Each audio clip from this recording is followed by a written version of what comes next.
আমরা আমরা কি শিখবো? আমরা প্র্যাকটিক্যাল ভাবে কাজগুলো শিখবো নাকি? প্র্যাকটিক্যাল ছাড়া কোনো আছে? প্র্যাকটিক্যাল ছাড়া কোনো উপায় আছে না স্যার। তো আমরা হিফাজে যে কাজটা করে ওই কাজটা তুমি দেখাইতে পারো।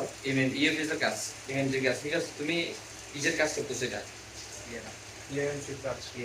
এটা আমাদের বাইরে একটা দোকান থেকে আনছে, আনার পর তুমি এখন কি দেখতেছো? এটা কিভাবে পাইছো তুমি? পেজগুলো খুলতেছি। এটা তো খোলা ছিল, জাস্ট বসাই দিয়ে দিছে আর কি কাস্টমারে। জি জি।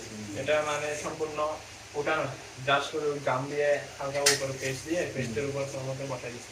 তো আমাদের একটাই ইয়া থাকবে, লক্ষ্য থাকবে হ্যান্ড স্কিল। হ্যান্ড স্কিল ছাড়া টিরির পাশাপাশি হ্যান্ড স্কিল অবশ্যই লাগবে। তাই আমরা হ্যান্ড স্কিলের মধ্যে প্রাধান্য বেশি দিচ্ছি। হ্যান্ড স্কিল দিলে সফলতা বেশি আসবে। আর যদি হ্যান্ড স্কিল ছাড়া শুধু থিওরি দিয়ে কোনো কাজ আসবে না, কোনো রকম ফার্সেন্টেজ বা কোনো ধরনের অভিজ্ঞতা আসবে না।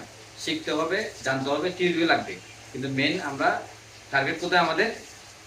হ্যান্ড স্কিলে।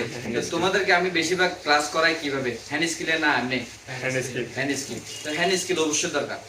ভালো থাকবেন, সুস্থ থাকবেন। আসসালামু আলাইকুম রহমতুল্লাহ।